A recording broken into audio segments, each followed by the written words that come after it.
Hello and welcome to a new Let's Play. This is Advance Wars for the Game Boy Advance. And I'd forgotten how long field training was. I was going to record these. Oh darn, there's more of them. Oh well. But actually there's so many of them I figured, no, I'm just going to skip these and go straight into the main game. So for this Let's Play we'll be doing the campaign start to finish. And hopefully not failing abysmally. Because it's been a while since I've played this game, so hopefully it'll throw up some challenges. So, Orange Star forces here so soon? Wait, something's not right here. No, wouldn't leave Orange Star's capital city unguarded, which means a new commanding officer. Excellent. I've lost a few battles lately, but no more. An Orange Star army without Nell is no match for me. Time to teach this raw recruit what war's all about. And thus, we are playing as Andy for now. Well, really we're playing the advisor to Andy, so we sort of make the decisions on what happens. And Andy merely commands for troops. So anyway, mission 1, it's war. And this is Nell, who is sort of the main commanding officer, and sort of leader of the Orange Star forces. I'll set you. This transceiver. That's right, Andy. I'll be using it to contact you from here on out. This is your first real command. I'm going to check up on you. No worries here. This is going to be easy. Oh, Andy, you're nothing if not enthusiastic. I'll give you a few words of advice. Yada yada yada. So, CO Power. Now, Andy's CO Power is one of the most, well, it's the one I like most in this game, which is a recovery ability. So, when his power activates, all of his units heal 2 and gain a minor power boost. Now, I would point out that in the first game, these powers are not balanced at all. Arguably not really balanced in the second game, but they kind of deal with that in a way by the power bars not being the same size for everybody. So, as you can see, these are the Blue Moon forces, which we must fight off. This is a pre-planned map, we'll get no backup units. So here we go. Now we have a number of types of troops here. This is our heavy tank, it is the most important thing we've got. However, we have to be careful of this rocket. It's indirect fire and it will annihilate the mid-tank if it gets a chance. We're not going to give it a chance if we can avoid it. So first shot, we pretty much destroy the small tank. I'll probably get rid of the animations after a while because these are going to take these will take a few. It'll just speed things along. So the other indirect fire here is the artillery, which has a smaller range but is cheaper to build and also is slightly better at moving. We have an anti-air unit to worry about, which, while we don't have any air forces, it will tear apart any infantry that goes in its way. What else have we got to worry about? I think that's all the units here. The only other one is my reconnaissance unit. It's pretty much not... It's not very useful in this game. It's slightly worse than an anti-air at taking out infantry, and it has no chance whatsoever of taking out any tank-like vehicles. Still, it does have a very good movement, so we might be using it to launch an attack on that artillery next turn, or maybe even something else here. I'm just being a little cautious early on because I do not want to lose units, if I can avoid it. The tank will probably retreat, but if I move things here... Oh, one last unit I didn't go with, the APC. The APC will restock units that are next to it, so for example the artillery only has 9 shells. If the APC ends its move next to it, it can restock it. The other thing it can do, of course, is transport units around. And we'll have our mechanised infantry. Basically infantry troops, they're slightly slower moving, but have the ability to fire as about effectively as a tank once or twice. I forget how many shots they actually get. They get 3. So yeah, we've got no risk of coming back here. Now, I've kind of ignored the top half of the battlefield, but that tank is very exposed by itself. So what I shall do is I shall go and attack it. Because it's in the woods, it's got slightly more defense than we have, but we're attacking. So hence we'll do more damage for the immediate time being. Now, the artillery is probably going to get attacked by the tank here, but if it does, we've got backup troops to worry about. The only problem as I see it is the anti-air. We can protect that with 1 infantry as a shield. So that's turn 1 dealt with. Moving on to Olaf's turn. Now Olaf's power is to cause snow to fall. He also is unaffected by snow in terms of movement. So his power is quite annoying at times, especially if he activates it at the wrong time. Now, you'll notice there's a load of buildings around here. Any unit which spends a turn in an allied city, or allied red area, will heal two of its 10 hit points. In order to capture a city, you need to have an infantry unit capture the city. They've got 20 hit points effectively, and they'll capture at the rate of their own hit points. So a 10 hit point mech unit will capture a grey city in 2 turns as long as it survives it. Right. Now, as you can see, that when artillery ran away, but we don't want it to run away, we want to nuke it because it is dangerous to leave on the field. With 2, it shouldn't be much of a problem for us, and it's going to struggle to run away. Now, since you moved your artillery into my artillery range, my phone goes off. That's exactly what happens, and darn, I keep forgetting to do this.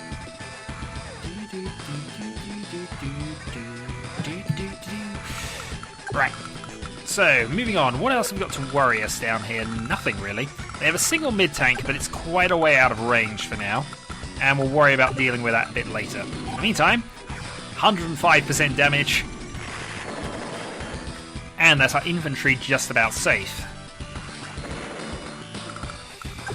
Now, I'm not going to turn take the city at this stage, because we can win in 2 ways. Either annihilate the entirety of the enemy forces, or capturing their base, which is up there. And let's think about this. I'm not actually going to attack with a reconnaissance unit because it would just get swamped. These 2 both attack as tanks. It would probably destroy it. And they have short movement range anyway. One thing I might do though is just deploy another infantry a bit closer, so it can counterattack. Now, back up to the top side of the battlefield. I want to try and maneuver with this first, and we want that other artillery gotten rid of.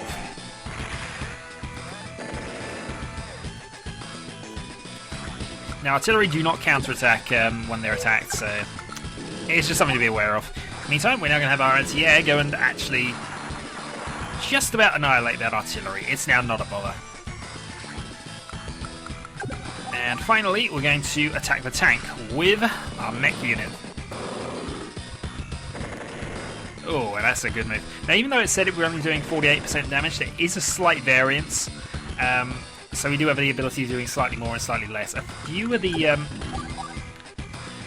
powers, or the CO powers of other unit. I'll get this. I'll describe this correctly now. A few COs have slightly more variance than others, but I'll explain those as they come up. So, that ends that turn. Day 2, and here come the snows. Now you get CO power when you when you destroy units and when you take damage. So yeah, his units are completely unaffected by snow. And he... Ooh, that jumps about a bit. I'm surprised I'm getting lag on this then. Yeah, anti-air goes and kills infantry. Snow is annoying at times. I should have probably thought about that guy down there, but oh well. Infantry will attack the artillery. They're not going to do a lot of damage to it, but it's free damage effectively, so... Right, so you see our power bar's not quite there yet, so we'll need to go and fix that. And our movement rate is now abysmal. However, it's not so abysmal that... Show me around a bit, I'll tell you what. It's not so abysmal that we can't go and destroy a few things, and the mid-tank is at least on a road. Road has the best movement rates for anything, but there's no defense bonus for being on it. Do 52% damage to the infantry, but they'll counterattack with rockets. And we take 7. Now, I can't really move you anywhere useful. You can move along the road though, and that will help out there. See, we're a bit low on units at this stage, it has to be said. Right. We're going to go and use you to wipe out that infantry unit. We'll then have a tank attack the anti-air unit, and then we will bombard and hopefully have enough movement to kill that last remaining infantry.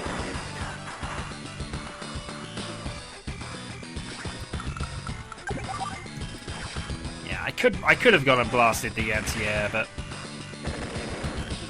I probably should have done, really.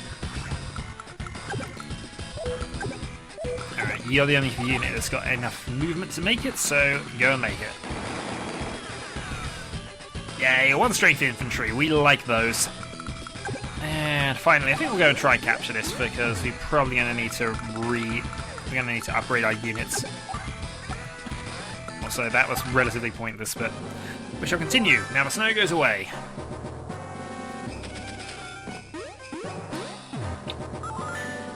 I think Olaf does have a weakness in the rain, if it turns up, but it's random chance what weather effects happen, and his power overwrites whatever's currently in play. Yeah, we've got a lot of wounded units up there, and that's a mid-tank we've still got to deal with. And I still haven't got my power yet. I might actually get it this turn, the way I'm going with this, but... Yep, unit white. I think it's partially related to its value as well. Yeah, we're just going to kill that for now.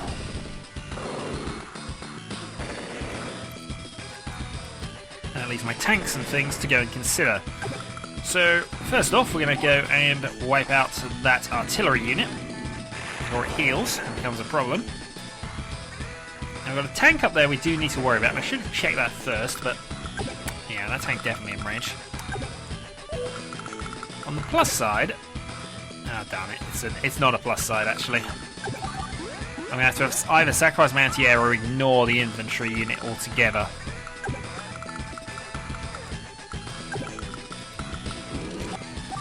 Thankfully, we've got the range to cover the tank there when they inevitably come and attack it. We're out of range there. We're out of... Yeah, we're approaching mid-tank range now. Alright. What we shall do then is we shall bait and switch. So we're sacrificing the small tank so we can get an attack with the big tank. It's occasionally glitching. I'll try and solve that by the next video, but I'll at least find out why. Alright, so you're out of range there, which is good. Yeah, you're the only one I've got to slightly concern myself with, but if you want to move any closer, that's going to cost you some points.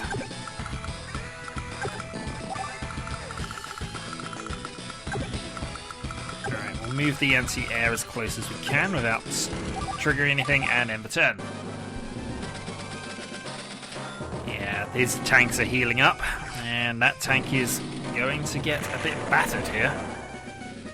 Strength 2. I'm not sure that's going to go our way for too much longer, that one.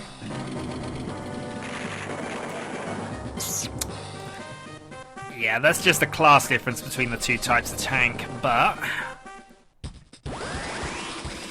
here we go. Now, what is it? Power meter is full. Hence, we can now use our power. They'll become a little stronger for that turn as well. But here we go. Let us go and use our power. Hyper repair. So all of our units have self-repaired by 2 and have a power boost. So with our new power boost, we're going to go and try and take on this tank unit. It is phenomenal. I like his power a little more in the second game, where they do kind of upgrade it to take into effect. Well, it has two. In the second game, it has 2 modes essentially: a lesser power and a major power. The lesser power heals by 2. The major power heals by 5. And I do like Andy in the second game. Well, I like Andy in all of the games actually. It's just the ability to suddenly heal and minor power boost allows you to turn around certain situations that look a bit dodgy. For example, the one we just did. Right. So, from here we can then go. You're out of range of anything useful, but we might as well bombard the mech. Goodbye, mechanized infantry. Next, we're going to go and wound the infantry a little more, because we can.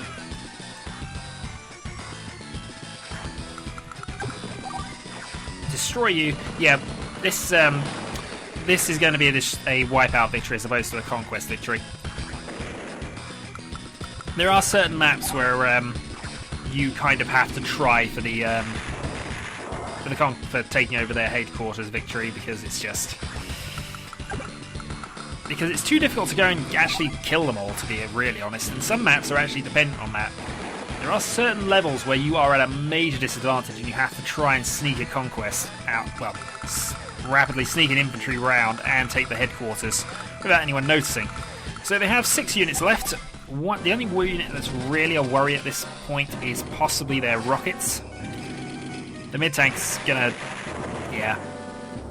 That's balanced out nicely, so we'll go and crush them. By the way, our power boost is still in effect, so our counterattacks are stronger, which is fun. Next. That's really annoying me now. And it doesn't run any slower normally, so I just need to be speeding up occasionally. Right. Bombard the last of the infantry.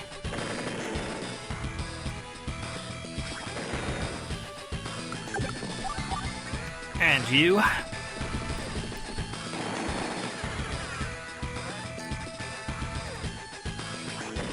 Now we've just got that to worry about. So, mid-tank will kill that mid-tank. We can always use the mid-tank to try and grab and bash that rocket to bits. So we want to stay out of the rocket range and then try and get within its attack range. So, based on that, we want you to get to there. And our reconnaissance is probably out of range, but... alright, tank in range. And if I move you forward slightly... yeah, that's the one.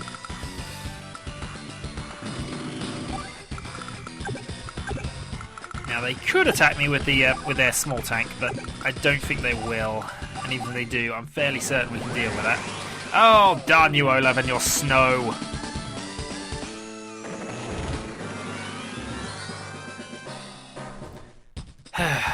Right, so all of our attack range estimations, yeah, they're gone. And also he's going to heal up again. And I can't get close enough to a city to take it.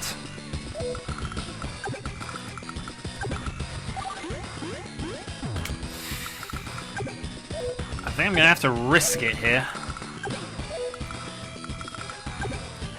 Or should I just wait a turn?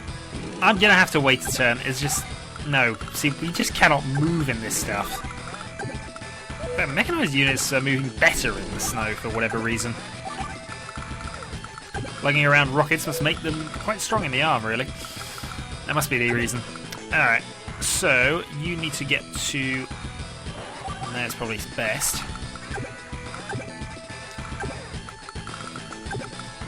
That moves you close enough.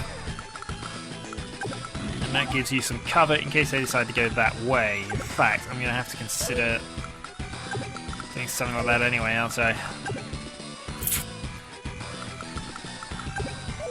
You see, if I could... it might even be worth risking attacks. Just... well. It's fine. The snow will go away now.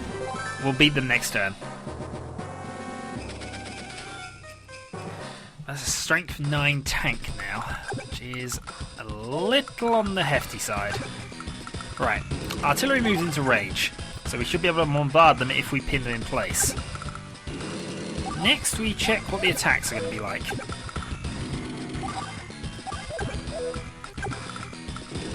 Right, so that's the strongest way round of doing this. Rockets go down 7, no counterattack. Next, we can do 16 to that. Can we get... we can't move our mid-tank in the range. There, however, the mid-tank is safe from rocket fire. And we can do some additional damage to him.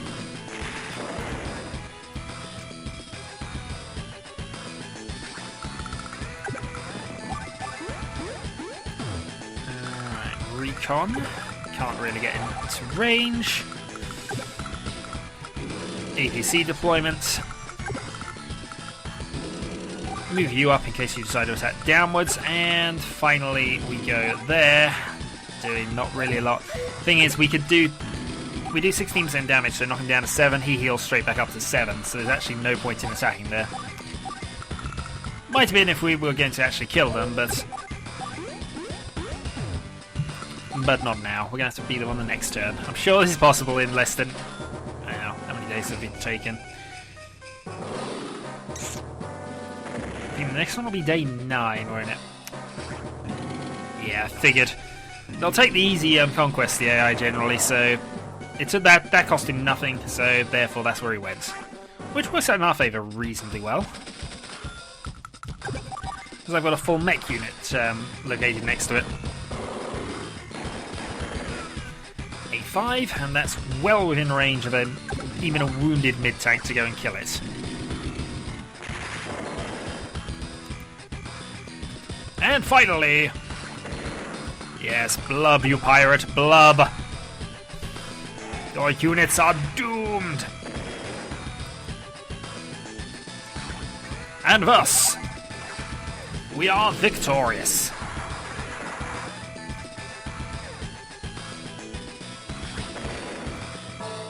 I lost again! Where the world are you? Name's Annie, I'm the CO. It's my advisor, Shin. Advisor? Needed no advisors when I was in the Orange Star Army. Yes, he's a traitor, by the way. The traitor pirate. Gah. He's now leader of the enemy empire. Well, why you ask? For an Orange Star I was known as... Nels Papa? That's right, Nels. What? No! It's like it being nice to children to respect. Here's watch yourself, little boy. Hurrah! He wins! And we get a ranking based on our speed, our power, and technique, and we get an S rank. Hurrah! So we were reasonably on time with that one. And we've earned some coins, which we can use in the war rooms to buy... Well, yeah, as she's about to explain, we go to battle maps, we buy maps for the sort of non-campaign setting. Still, we're going to save the data, and then next time we will continue playing Advance Wars. Until then.